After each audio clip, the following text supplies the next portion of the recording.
Welcome to Wings for Life. My name is Ann Edenfield-Sweet. I'm the executive director and the founder of Wings. And tonight we are going to talk about manners and so much more.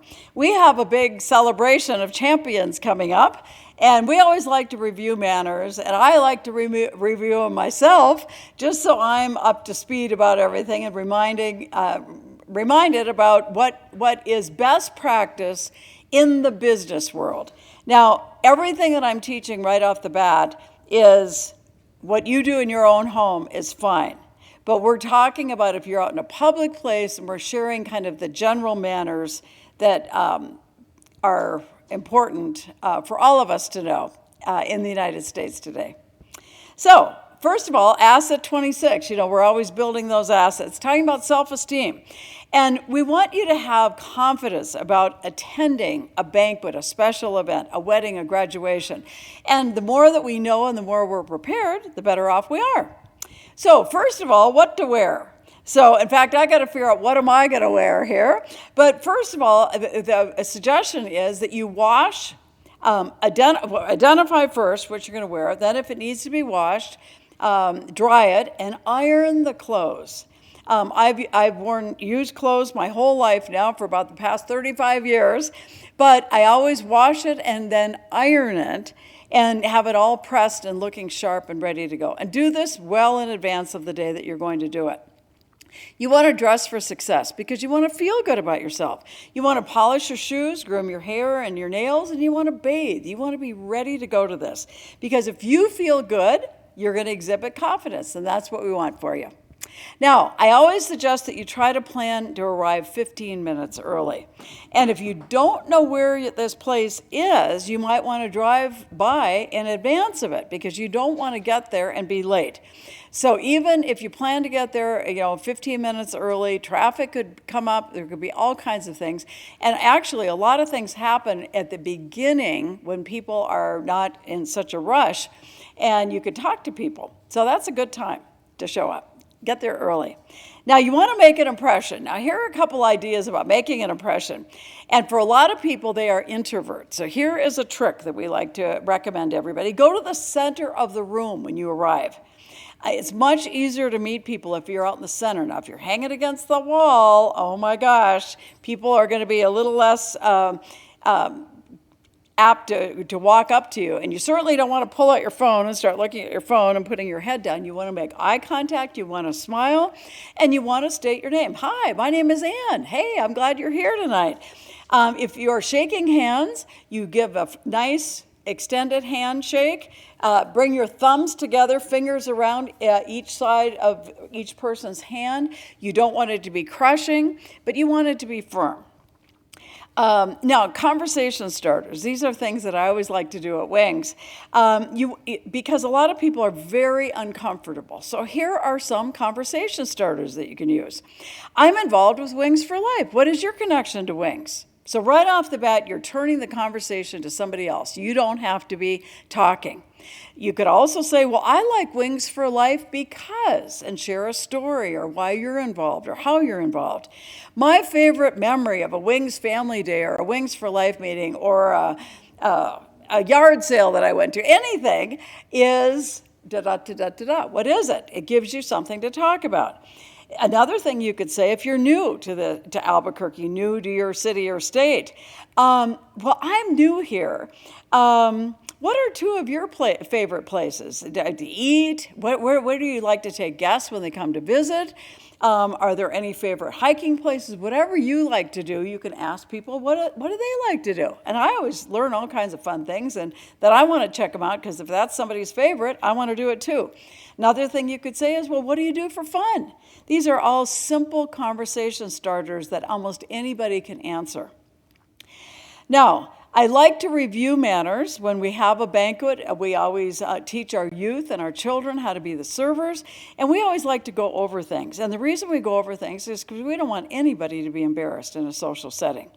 So let's talk about some manners about mealtime. Well, first of all, the first manner that we always teach at Wings is the host or hostess is always right. If you go to grandma's house, You are going to do what Grandma does. Grandma is the host, and you're not going to say, well, Grandma, and taught us to do it this way. That would be terrible manners. We want you to be receptive to the person's home and the place where you are. Now, if you come to our banquet, I want you to teach you some things because I am going to be the hostess, and so I want you to understand some of our rules or some of our manners. First of all, this is always wise. You always want to do this. You wait for the host or hostess to take that first bite. This includes dinner or appetizers, dinner, desserts. Always wait. Now, here's another fun one. We use this at Wings for Life all the time when we serve family style. Pass to the left, you'll always be right. It's a fun little way to remember how to pass the food so it all goes in the same direction. But after it's gone the first time, if somebody's next to you on the right and they ask for the potatoes, you're not going to send it all the way around the table again. You're going to pass it the quickest way to the person that's asking for the second time. But the first time, get everything going in the same direction. Pass to the left, you'll always be right. Now, napkins. Napkins belong in your lap, so you put them in your lap. If you need to be excused from the table, you could put your napkin, I usually put it on the chair. Sometimes you could put it on the back of a chair, but oftentimes it'll end up falling, and now you got a napkin on the floor, and then that becomes a problem. So I usually recommend that you put it in the chair or to the left of your plate. That's typically where a napkin might come from, depending on how the table is set. Now, at the end of the meal, the napkins are never put on the plate. Always think of it as your grandma has been embroidering this most beautiful linen, and it is just absolutely gorgeous. And you would not wad up that beautiful linen and throw it in the middle of a spaghetti plate or red chili enchiladas. So you always want to be careful about that napkin. And remember, it goes, when you're done at the end of the meal, it goes to the left of the plate. You don't fold it back up and make it real neat and fancy like it came. You just put it to the left of the plate.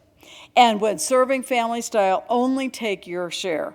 I'll never forget the first time I was at a youth director in a church, and we had 8 kids, 8 hot dogs, 8 boys, and me, 7 boys and me. It came around to me, and 2 of us didn't get hot dogs because the boys had taken 2. A couple of the boys had taken 2. So always look at the portions, the number of items on the plate, take your share, and then you can always go back for seconds. The salt and pepper. Now, this is a very interesting thing. HR people look for this if they take you out for a meal, but you always pass the salt and pepper together. So if somebody says, may I have, and you always ask, may I, not can I. Yes, you physically can have the salt, but you're asking for, may I have the salt. Always pass the salt and pepper together. So you take the 2 containers and then pass them to that person that's asking. And you do not ever season your food before you taste it. And that's the HR person is going to be looking for that if you are out on a job interview. It indicates that you make up your mind before you've tried something. And so people in a job workplace, they don't want to have somebody that, hey, I've already made up my mind. I'm putting all this salt and all this pepper on my food. I already know how to do that project. You don't help me how to do that project. I already know how to do it. That's what that indicates. And plus, you're kind of insulting the cook because typically the cook works really hard to make things taste good. So you want to remember that. Now, if you're cutting meat, you're always going to cut it 1 row at a time. So if you've got a steak like this, you're going to cut off 1 piece of the meat. Then you're going to cut that piece into bite-sized pieces, and you're just going to eat that. Now, the reason is, first of all, you're cutting into bite-sized pieces. You're not a child anymore. You don't have to cut up the whole thing and have it all scattered all over your plate. And it keeps the meat warmer if you keep it together. So you cut 1 row at a time. You do not want your elbows on the table. Elbows do not go on the table. And when serving yourself from a platter, use the utensils that are provided. And put the food on a plate or a napkin or whatever it is. Do not ever eat off a serving platter. Bread and rolls. Now, this is always kind of interesting, and I love to teach this at Wings. Hopefully, there's a butter knife that accompanies a butter plate, but if there is no butter knife, you use your knife. You take a little bit of the butter, and you will put it either on your bread plate, or if you don't have a bread plate, you will take your knife and scrape it off on the edge of your plate. And so the butter is sitting there. And then You are never going to use a butter knife from the butter dish to butter your own bread. You always use your own knife to do that, because that would be like a community knife that you're out there, and you wouldn't want to do that. And then if you have a big roll, the typical way of doing this is you do not butter and slather butter all over, unless it's a hot, out of the oven, cinnamon roll or something, and it comes with a big bowl of this special brown sugar butter. Then you could put it on top and melt it on it. But typically the way to do it is you break part of the bread off or part of the roll off, you butter that piece, and you eat that piece. You can use bread, and oftentimes if I'm eating something and it's difficult to eat, I will take a piece of bread, and you can use that to kind of push the food onto the fork. But you should never use your fingers, especially out in public, to scoop food onto a fork or a spoon. Now, a garnish, anything that's on your plate should be edible. So you don't have to eat it, but it is there, it is put on your plate, so it should be edible. You do not ever want to double dip. You don't want to take a carrot stick and dip it into the dip and eat half the carrot and then put the other thing back in, or a potato chip into salsa, or any of those things. You never want to double dip. Break the chip in half. If you don't want to eat the whole chip, break the chip in half, dip it in, have half the chip, and then dip the other half in and eat the other half. And of course, you want to chew with your mouth closed. You don't want to be chomping away. Only take what you're going to eat, especially when you're out in public and you're at somebody's home. You don't want to take a huge portion and then waste it. So be sure that you have given yourself what you want to eat. And in a restaurant, the polite thing for men to do is to give the woman the most comfortable or the prettiest view. Oftentimes, men, however, will not ever want to sit with their back to the door. And so be cognizant of that. I'm always, as a woman, aware of that. And I might say to the man, oh, do you want your back? You want to be facing the door and protect me? Or, make a joke out of it or something. But many men will want to be facing the door. So ladies, be aware of that. When placing an order in a restaurant, the woman's order should be taken first. So you're always going to say, oh, and ma'am, how about you? Or whatever. In a restaurant, you address the wait staff as waiter or miss or mister, or they are the wait staff. To get the waiter's attention, you are not, hey, waiter over here, or tapping your fork or your spoon or clicking your glass or anything like that. You might raise your hand just a little bit, even if it's not your waiter. Excuse me, could you send our waiter over here when they have time? But you are not going to be obnoxious about trying to get somebody. Now, a la carte, a lot of people don't understand what a la carte means. A la carte means each item is by itself. So if you're an a la carte ordering part of the menu, the salad will be separate. Then maybe if you're ordering some Mexican food, let's say, but you've got your enchiladas, but then if you want extra beans or you want extra rice or you want other things to go with it, so be very careful. A la carte can be very expensive. So check that out. A lot of people find themselves in trouble because, oh, hey, yes, do you want the salad? Oh, yeah, I do want that salad. Oh, do you want this? Oh, yeah, I do want that. And suddenly that what they thought was that fairly inexpensive meal has gotten very expensive because now they've ordered all these extra things. If you drop your silverware, if you're out in a restaurant or even in somebody's home, you could ask, excuse me, I'm sorry, I dropped my silverware on the floor. May I get another fork or knife or spoon? And in a restaurant, if the food is not served the way you want, simply ask the waiter to take it back. Or certainly if you find a hair or something else in your food, you might want to point it out. You don't want to say, hey, come and look at this. But you would say, excuse me, but it looks like there's a hair in my food. Or, I'm sorry, I ordered the steak rare, and you could see I cut into it, and you could see it's well done. Do you think you could possibly do something about this? You're not going to make a scene. They will take care of you. If you find in a restaurant that your silverware is not clean or the china plate or whatever, glasses are not clean, you're not going to sit there and wipe it off and do all that. You're just going to say, excuse me, but I'm sorry. It looks like I've got a dirty knife here. May I get another knife? Proper tip is 15 to 20%. In a fine restaurant, the waiter might bring the bill on a tray. You're always going to want to check it and make sure. Now, sometimes if you're part of a big group, they might tack on that tip. Usually if it's 6 or more people in a party, they might tack on an automatic 15, 20%. You're going to want to check that. You're going to want to make sure. In a smaller restaurant, you might have to go to the cashier's desk and the bill will be brought down, face down. You can leave your tip on the table or you can tip when you pay on the way out. But again, check that bill. Boy, I've found a lot of mistakes. And if they say the drinks are included and suddenly they charge you, $3 for a Coke, you want to make sure that you're paying for what you got. Now, soup. And I did bring a bowl, a plastic bowl here, but soup, this is very interesting. So when you're eating your soup, and I'm going to do it this way, you're going to if you go and just take the soup spoon right to your mouth, what could happen? All the soup could drip off. So you always take your soup spoon, rub it across the back edge of the spoon, and then if anything drips, it drips on the back side of the plate, and then you come around and you bring it back to your mouth. So again, off the top, and you're not. This is a teaspoon. So you should get a soup spoon, but again, you're not usually putting the spoon in your mouth this way. You're putting the spoon in this way. So and then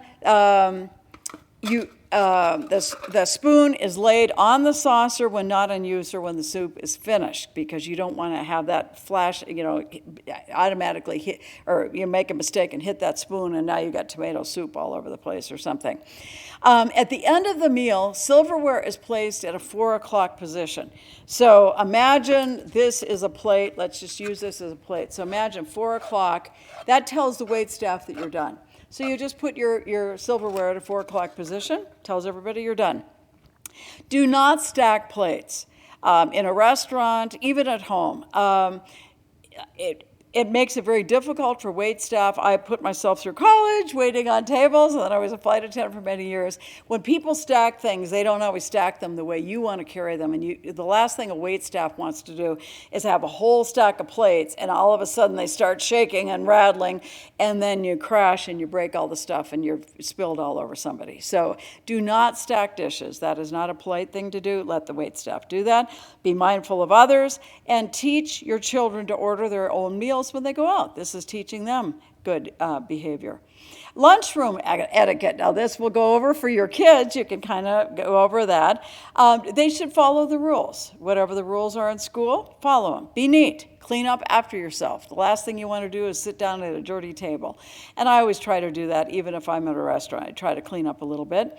Don't save space for friends who may come much later. And if you see somebody, I'll just say this is a way to prevent bullying. Invite somebody to come and sit at your table. If somebody's looking for a spot, hey, come and join us. I thought a friend was going to be here. He's not here yet. Come and join us. We'd love that.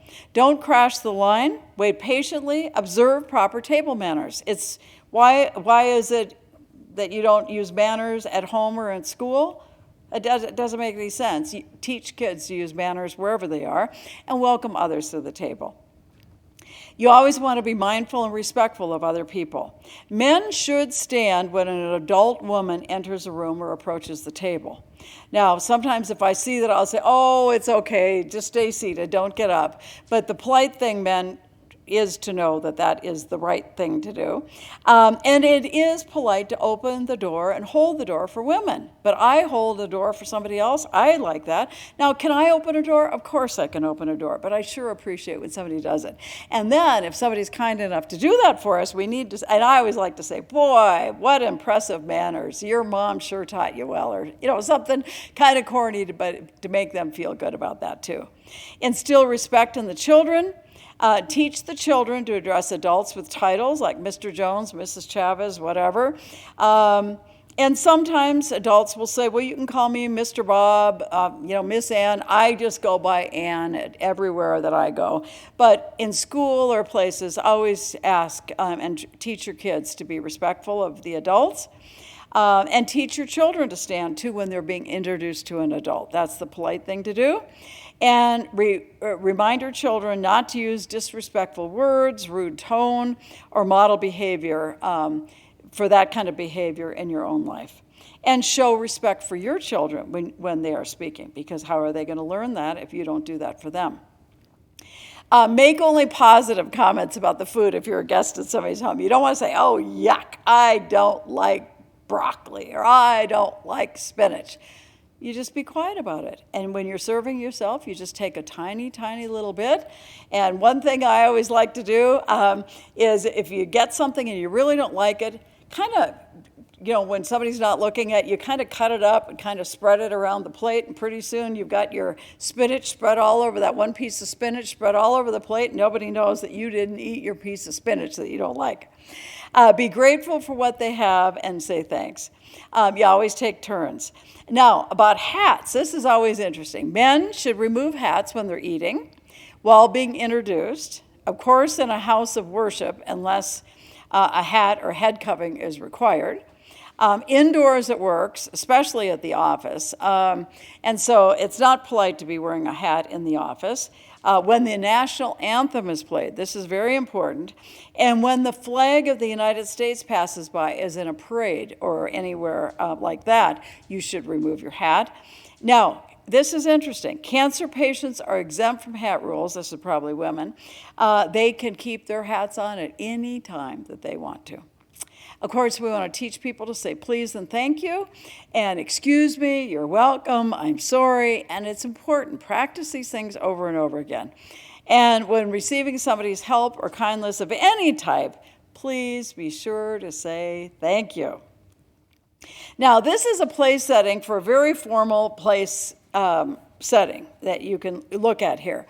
So again, go back to your rule. If you showed up at a fancy dining event and you saw all this silverware, oh my gosh, what are you going to do? So kind of the general rules are you always start from the outside in. So you see that salad fork and then that's on the outside. So you're probably going to have, and you see you've got a salad plate right there. So the salad plate probably is on your plate. You're going to see the salad. Are you going to sit down and start eating that salad as soon as you sit down at that table? Absolutely not. You are going to wait for, if it's a banquet, for somebody to tell you to start eating. You are not going to start eating right away. But you would use the fork on the outside. That's your salad fork. Now, if you see all those spoons over there, you can see the teaspoon and you can see the soup spoon. A soup spoon probably will be one of the first things served to you. So that would be on the outside. The teaspoon, I always like to say teaspoon, and we teach how do you set the table by tea. It's called teaspoon, and your water, see, notice all your drinks are on that side. So your water glass, then you've got a wine glass, red or white, if you would have all of that. But your water glass goes at the tip typically, or near the tip of the knife, and the teaspoon goes on the outside. Why does the teaspoon go on the outside? Because if you're going to flavor your coffee, your tea with sugar or cream, you're going to need to use your spoon. So you're going to start from the outside. It's all logical. Now, we like to teach this at Wings. 4 letters for forks. Left has 4 letters. So 4 letters, left, forks go on the left. Teaspoon and knife, how many, spoon or knife, how many letters do they have? They have 5 letters. How many letters are in right? 5 letters. So the knife and the spoons go on the right. Now your napkin. I teach when we set the table, the napkin, the plate should be here on the right, and the napkin, the 4 little corners here, are usually facing in. And the reason is when you pick this up, look how the napkin just kind of opens like this. Typically, you would not open up a whole napkin. Now, my husband has designer ties, and some people do tuck into their shirt a napkin when they're eating. That is okay. Typically, that would not be formal behavior. And in formal behavior, he is not doing that. He's being careful enough that he's not spilling on his designer ties. But you're going to put that napkin typically only halfway. Typically, you don't open that whole napkin up because the idea is the napkin is to be dainty and just wipe your mouth just a little tiny little bit. And then again, at the end of the meal, you might just fold this one in half and put it on the left-hand side or however you're going to leave your napkin. So those are a couple guidelines about the napkin. Again, you can see the bread plate with a butter knife placed at a 4 o'clock position. Now, if you do see silverware at the top of the plate, just like this model is, those are either like a cake fork, a dessert spoon, whatever you might need for the dessert. So if you see utensils up there, you do not use it until dessert comes around, because that's what dessert is for. And then lastly, this is more of an informal. Now, we don't put napkins on the middle of the plate typically. We put it underneath the forks, because then it gives us a clean place to put the only utensil that typically goes into our mouth would be the forks. If you have a soup spoon, yes, that would go in your mouth. But we want to put, especially when we're meeting places, even at your home, maybe everything is not as sterile as you want it to be. So put the napkin on the left, then you would put the forks on top of that, because those are the utensils that are going to go into your mouth. And then the utensils are usually placed about 1 inch from the edge of the table. Now at Wings, we might get that a little bit closer, just because we have very tight spaces sometimes at Wings. But typically it would be about 1 inch away from the edge of the table to set that. So the references are here if you have any questions about all of that. Of course, you could go to our website and you could see we've got a placemat about banquet manners, and it lists all kinds of things. It gives you some things to talk about, and it goes over some of those manners again. And then, of course, I would want you to review that placemat that you will see. And we also will have more information on there about manners. And so I would want you to go to our website and look at that. We do not need any PowerPoints right now. Now I'm going to go to our closing story. I always like to close with a story. And for tonight and for the next 2 Wings for Life meetings, we have an opportunity for you to win a car on October 22nd. So I would like you to go you've attended this program tonight, so I'd like you to tell me, why do you want to win this car? And what would it mean to you?